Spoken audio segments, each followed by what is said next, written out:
Hey everyone, so I know earning long shots can be a big pain in Call of Duty. Last year we only had to get 10 for camos, this year we have to get 100. But don't worry, I'm going to show you how to get them really easily, so stay tuned. If you're struggling with any other camo guides, make sure to check out my playlist in the description. It's got all the challenges for gold, platinum and Damascus Camo. I'm going to be adding videos regularly to that playlist. If you find this useful, feel free to leave a like, really helps me out. And make sure you're subscribed with post notifications turned on so you don't miss any of my Call of Duty Modern Warfare videos. But anyway, let's get on with the video. I'm going to talk about the maps and the modes to go for first, then I'm going to give you some special tips, and then I'm going to give you a best class setup as well. Alright, so in terms of the mode for long shots, you want to be playing hardcore. The reason for this is because it gives enemies much less health, and so given that your weapons do less damage at further distance, you want to kill them as quickly as possible, and that's why you want hardcore. It doesn't matter specifically what game mode in the hardcore you want, but I like hardcore domination. It stops the spawns from changing constantly, enemies are attracted towards the flags, especially B flag, and it normally gives you some of those bigger maps as well to play on, so it's all very good for getting long shots. Just in case you guys don't know how to get the hardcore modes up, what you want to do is in the main menu you want to go over to filter, press square, and it will change it from the core game modes to the hardcore game modes, and then you can deselect which ones you do or don't want. So what kind of maps should you be playing on? Ideally you want to be going for ones with long range engagements. You want lots of long lines of sight. So these would generally be maps like Hackney Yard, Piccadilly, St. Petrograd, Grasna Raid and Gunrunner. There are more, but those are the main ones. If you guys are interested, I'll make a video soon on all the best long spots on each map to get them much easier. So if you're interested in that, leave a comment and I'll get round to doing it. You can also play ground war as well, but the trouble is obviously because it's not hardcore, it's more difficult to get enemy kills at that further distance, so it's not as good as, say, hardcore domination. Right, now in terms of the main tips, the first thing I'm going to say to you guys is make sure you push yourself back as far as possible in the map. Enemies don't know that you're going for long shots. They're not going to help you, and even if they did, they wouldn't help you. So you need to help yourself by pushing yourself back as far as possible on the map. If you are in a building and you're kind of looking out the window trying to get a long shot, push yourself to the back of the room. Just do whatever you can to push yourself back as far as possible, because it makes it more likely you're going to get that long shot. Sometimes enemies will come rushing in, and when they're running towards you, obviously the chance of it getting a long shot goes down. So like I say, push yourself back and it makes it much easier.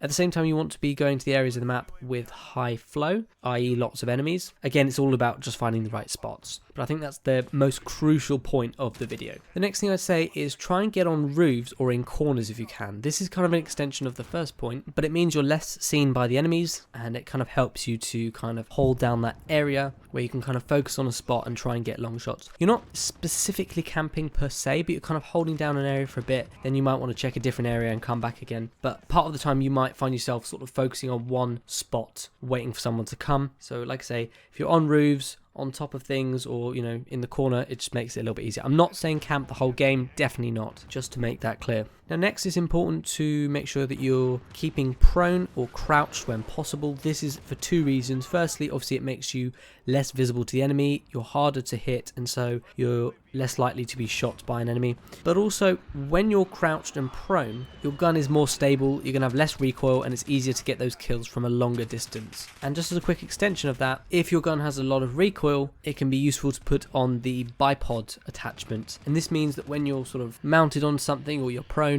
it has something to rest on, and so you don't get much recoil when going for those longer range engagements. So that's very good. If you are standing, however, it might be useful to strafe from side to side sometimes when you're trying to shoot an enemy, especially if they're focusing on you. If you can see they're kind of looking at you and you think you might die, just strafe a little bit from left to right while you're shooting. You can still get them, but it makes it more difficult for them to shoot you. Alright, now next up, if your gun has a lot of recoil and it's difficult to see when it kicks up, then I suggest that you tap the trigger when shooting and don't hold, and possibly even switch fire modes to put it into a burst fire mode. The reason for this is because if you hold down the trigger or you just keep shooting, the gun kicks up and up, the recoil gets worse, but every time you take your finger off the trigger, you're letting your gun relax a bit, recenter, and then when you press down again, it'll go back up, but it stops the recoil getting so bad, it's easier to manage. Another key point is that when you've shot some bullets, let's say you've killed an enemy but you're still waiting for more enemies to come, obviously you're going to want to reload at some point. But in this game, the cool thing is that when you're aimed down sight, you can reload without having to come out of that ADS. So instead of sort of letting go of the trigger, reloading, and then aiming back down sight again, you can just stay aimed down the whole time while reloading. And that means that if an enemy suddenly comes along, it's much quicker to snap onto them and kill them. Otherwise, you kind of run the risk of them just running past, and then by the time you are able to get onto them, they've already disappeared behind cover or something, and then you'll never get them. Stuff like that can happen a lot, and it's very frustrating when you're trying to get long shots. So if you're reloading, make sure you aim down sight and don't let go. I think a final quick point for the special tips before we move on to the class setup is don't worry about your KD or any stats or anything like that. Focus on getting these long shots and nothing else. Alright, now very quickly onto the best class setup. I'm going to be showing you an example with the assault rifle, but I know that there are long shots required for other weapons.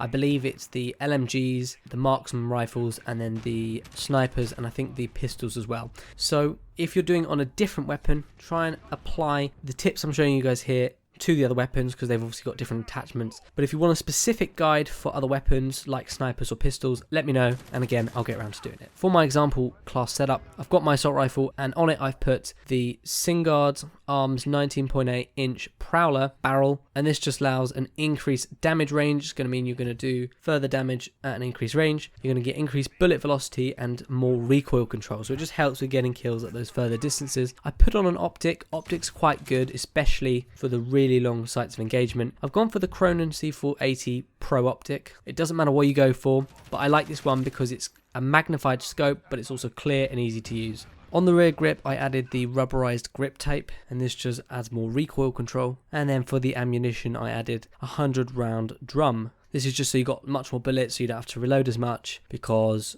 further away you're probably going to be spraying more bullets than you would normally, and obviously they're not all going to go on target. Now finally, on the underbarrel, I use the Ranger foregrip. This is because it gives you recoil control and it gives you more aiming stability as well. It's good for getting, like I say, those kills at the longer ranges. In terms of the rest of the class, I don't really put anything on the secondary. Wouldn't really bother about that. It doesn't help you get long shots, so just ignore it. Now in terms of perks, I've gone for Scavenger in perk 1. This just lets you pick up more ammo. Again, you're going to be going through a lot of bullets. This just helps you pick up more. In perk 2, I've gone for High Alert, because your vision will pulse when an enemy outside your field of view can see you. This is good because sometimes you're focused on what's in front of you, getting the long shot, but sometimes you're exposed to the side or from behind, and obviously because you can't see that, and especially in hardcore, it's easy to die. So with High Alert, it will flash up yellow if someone can see you, at which point you need to either turn around or take cover, do whatever to stop getting shot, and it will just help you stay alive a lot more. In terms of the equipment, the lethal is really important. I like using a claymore because, like I say, sometimes you want to hold down an area, in which case you put down a claymore, and if an enemy walks up to you, they're likely to run into it, and it will stop them interfering with your long shots. The tactical doesn't really matter too much, but I've used a heartbeat sensor just so that you can see if there are enemies near you if you're not sure, but honestly I wouldn't bother with it that much. In terms of the kill streaks, you don't want anything lethal, only the non-lethal score streaks, so I'd go for the personal radar, and then also a UAV, so that if you want to know where the enemies are, if you want to get more long shots, then once you get UAV, you can kind of call that in and see about whereabouts the enemies are, alter your tactics to kind of focus on a different area of the map. Now finally, field upgrades. These can be very important. If you're running out of ammo, you can use something basic like an ammo crate, but to be honest, my two favourite field upgrades are either the tactical insertion, and this is just because, let's say you found a really good area that you're kind of holding down, you're getting a lot of long shots, sometimes they'll shoot back and you'll die. But if you're clever and you put down a tactical insertion, it just means you'll spawn right back in there, and the enemy that killed you, you've got a chance to kill them and get a long shot, and then obviously stay there and get more long shots. So it's very good. The other thing as well is deployable cover. So sometimes if you feel like you're getting shot at a lot and you die, whack down the deployable cover, and then you can kind of hide behind it or mount onto it, and it obviously helps with getting long shots. The only thing is obviously it's quite obvious when you've put this down, and so enemies might kind of adjust to that by trying to go for you, but obviously that's a trade-off. Now if there are any other tips that I haven't thought of, feel free to leave them down below in the comment section so that other people can benefit from them. If you found this useful, feel free to leave a like and make sure you're subscribed with post notifications turned on so you don't miss any of my Modern Warfare videos. But thanks so much for watching. Check out one of the videos on screen, and I'll see you all on one of my next ones. Cheers guys.